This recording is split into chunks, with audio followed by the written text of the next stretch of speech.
Hello, welcome back to Sailing Saoirse. We need to give you a little update on Cleo. It is, our hearts are broken, and yeah, we'll get into that later.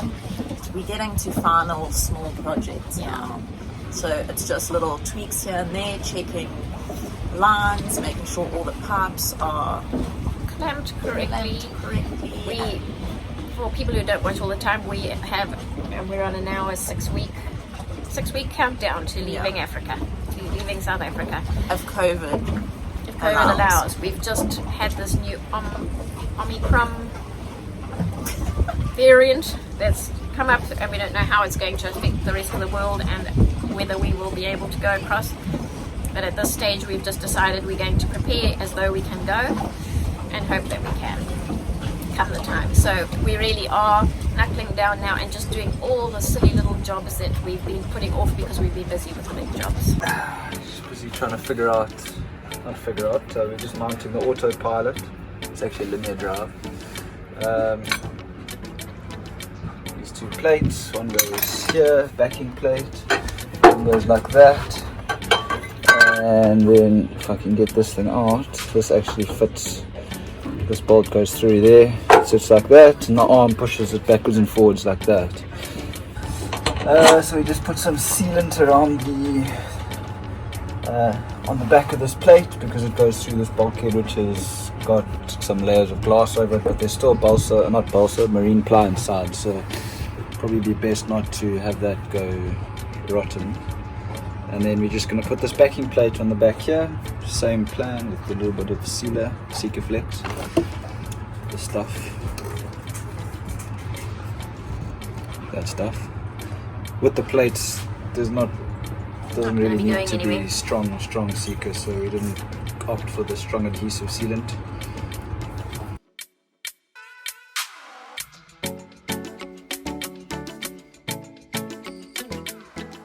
Started with our lighting bulkheads in the saloon.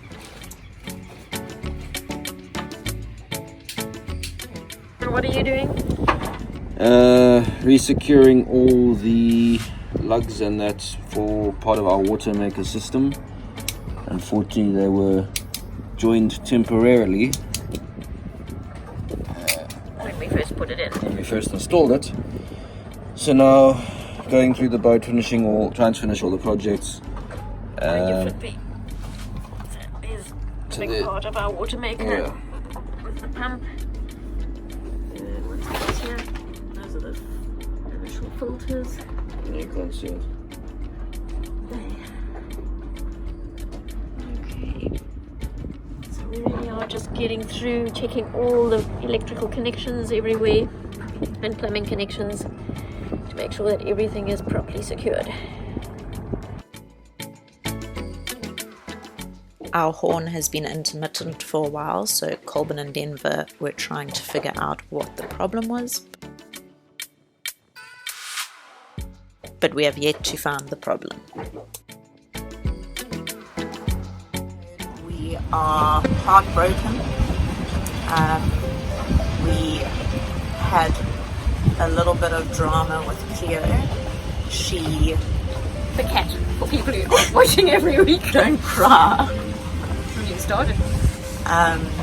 So Cleo, about 4 weeks ago, got a little ill. We noticed, we are very super aware of her health. Yeah, we monitor probably bowel over-aware. movements, her wheeze, Over aware of everything. Yeah. Everything's analysed. Everything is analysed, and we noticed that she was struggling to use her litter box. So after 2 days where we thought we could get her to drink more water and just do the simple things to try and get her back on track, we decided to take her to the vet, and the diagnosis was that she was in kidney failure? Early stages kidney failure, and for some reason they also said that it was stress related. We have been having really, really bad weather the last few Couple of weeks. months even. Yeah. just the season that we are having at the moment. And the boat rocks and rolls quite a bit. We did notice that she would be very forlorn and go hide in cupboards and stuff like that. But that's nothing out of the usual for her, because she is quite a lone soldier. Yeah, she's never been super loving. She's always on her own little mission, but it was a little out of character how much she was doing it. So the vet had said to us that she needs to be put on to very expensive vet food to help prevent the bladder infections happening further down the line. If she were to come with us, we would end up in places where we wouldn't have access to the specialised food. Yeah, so he didn't want to even release her back to us unless he said, you either get this food or you put her down. He didn't want to give her back to us. So he also said that we need to remove her from her stressful situation, and as far as we've known, she hasn't been stressed on the yacht. But she's gotten older. In the lot, we've had her for 2 years, and I was looking back on old videos yesterday, trying to find footage of her, of which our computers are just full. And she seems to have aged a lot in this last 2 years. When we got her, a little bit of her history, she was a very old cat, and a feral, an abandoned cat. So we actually don't know how old she is, but the vet said, looking at her, she's a pretty old cat. She's in her teens. When the vet had given us this ultimatum of having to get her out of the stressful situation and get her onto this expensive cat food, we decided to call Liesel from Mykonos, and she has been amazing. Cleo used to go visit them in their office, and Liesel really loved Cleo, so we contacted her because she had also said before that if things don't work out with Cleo on the yacht, we will be able to take her back, and she will make sure that Cleo is looked after, and there'll be a cat door put into her office because she's got a beautiful, huge office. So we contacted Liesel and informed her of the situation. She said that she would get back to us, and the next day she had contacted the head of management at Mykonos, and they were so kind enough to say that they will take over her care and get her the food that she needs. We've come to visit her. We dropped her off yesterday, and she jumped out of the car and she just knew exactly where she was. She went back to her old habits of her little pathways that she walked and her little smells where she used to go to the bathroom, and some pots she went and sniffed them like someone else has been there, but she knew exactly where she was, and it was like she was coming home. The main aim is just keeping her happy and healthy, and I think that's definitely what's happening here. She's got her little spot. She was bought a very fancy, very nice bed. But no, this is her spot. This is where she's decided she needs to be. And it's right next to Liesel when she's working. Yeah, so this is Liesel's desk. She will have, once she's settled and we know that she's not going to be going anywhere, she's got this lovely exit, so she'll come and go, and a beautiful courtyard that she loves to sit on tables, so she'll be out there.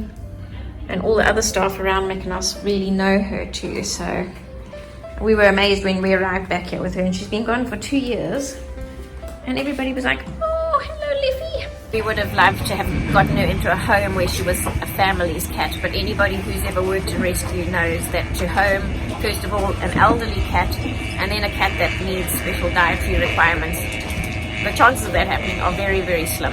So had it not been for Liesel and Mykonos and having to remove Cleo from this situation, the only solution would have been to put her down. So it was a very, very stressful time, and we love her to bits. But she is now living at Mykonos with Liesel. She's an office cat. Everybody in the complex absolutely adore her. They all remember her from when she lived there before she adopted us and moved onto our boat. And we've been back to visit her a couple of times. We'll continue to visit her until we leave. She seems very happy. She always smells like perfume when we pick her up, so she's obviously getting a lot of love and cuddles while she's there. But we have noticed that she just stays in Liesel's office and just enjoys the quiet downtime. Yeah, She's got her own little cupboard in Liesel's office that she loves to sleep in, and They bought her an beautiful, expensive bed, and I don't see a single black hair on it, so I don't think she's ever been in it. She chooses to sleep in the cupboard next to Liesel's desk. So we're heartbroken. I think long term she's in a better place because she's going to have access to veterinary care, which we were worried about going over to the islands. They say the veterinary care over there is very, very meager. She's got all the correct food she needs and lots of loves and cuddles.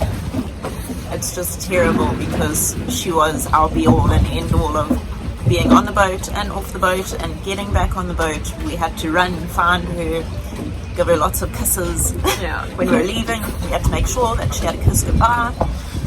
She was our little baby. We were always aware of where she was. We were always worried about her. So we were constantly aware of her. So with her gone off the boat, it's a huge piece of our day that's missing. We're not going like, where's Cleo? What's she doing? Has she been to the toilet? The poor kid. She's probably just sick and tired of us helicopter parenting her.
One of the funny stories we had was Tegan and Colbert had gone back to Belito, but we had had a day with quite rough weather. We had had the door closed. We had made sure that she wasn't out of the boat ever, but somehow she disappeared. On one of our Cleo checks, we noticed she wasn't there, so we started turning the boat upside down. It was Denver, Robin, and myself on the boat, so we just started turning everything upside down. We went to all her normal sleeping places, inside cupboards, and searched and couldn't find her. So then our next thing was she's got to be outside the boat. We searched all over, we couldn't find her. So eventually Robin, I said to Denver, okay, let's just go out in the duck. We're going to go. And the wind had come up crazy, so we got in the duck. Robin said he would continue to look inside the boat. We were going to do a water search, so we started racing around the mooring field here. The wind had come up so suddenly that the water had got all choppy. We went to all the other liverboards in the mooring field and said to them, please get in your duck and help us look for Cleo. The water here is very, very cold, and we knew that if she had gone overboard, we don't know how well she swims, but we knew with the cold water she wasn't going to last long. And in the meantime, I phoned a friend of mine, Tanisha. I said to her, the cat's gone missing. I can't even remember what it was. The cat's gone missing. We're out on the water looking, but now what I didn't realize at the time was she couldn't hear what I was saying because the rubber duck, we were speeding around in the rubber duck. The wind was on the microphone of the phone. All she got and was... she was choking on her own spit because she was just crying so hard. So all she managed to pick up was cat, big waves, please pray. Because I was saying to her, pray that I find Cleo, she's in the water here somewhere. Anyway, so we carry on racing around, and suddenly my phone rings, and I know that everybody else is looking, so I'm thinking I would never have answered my phone in a situation like that. We were in such a panic. But I thought, well, maybe one of the other boats has found her. So I answer the phone, and I get, hello ma'am, are you okay? So I said, yes, I'm fine. Why? So he says, this is the NSRI calling. We just have had a report that you're in a cat and you're in distress. So I couldn't understand what had happened. Turns out Tanisha had all she had heard on the call was something about cat, waves, please pray, and she thought we were going down.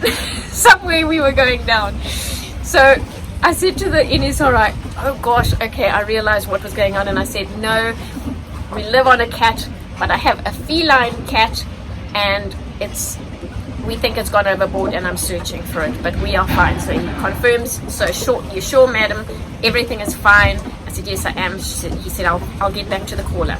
We must have searched for an hour, and we just couldn't find her, and we just thought, go back home base and rethink this whole thing. In the meantime, we know he's pulled up bilges and all sorts of things on the boat, things where she could never have got to, but he had opened everything. She loved to be in little hardy spaces. Yeah. So we go past Bernie and Paula, who are other liveaboards on the boat, and Paula laughingly says to me, well, maybe she's just hiding in the stack pack. And I thought, well, that's the one place we haven't looked. So Denver and I sped back here on the deck, and Robin was standing on the cockpit waiting to hear if we had found Cleo, and I said to him, check the stack pack, that's the only place we haven't looked. Unzipped the stack pack, and there is Cleo, fast asleep. It was still a sunny day, but inside the stack pack she was out of that terrible wind and in the warmth of the sun. I could have thrown her overboard after all that. I think it aged me about 10 years. So Look at oh, thank you. So yeah, Cleo has brought us lots of fears and frustrations. I phoned Tanisha back afterwards, and I said, we found Cleo, don't worry. I said, thank you, was it you that phoned NSRI? And she said, I just didn't know what to do. I got the story, I didn't know what to make of the words I was picking up, and Dean just said, phone NSRI.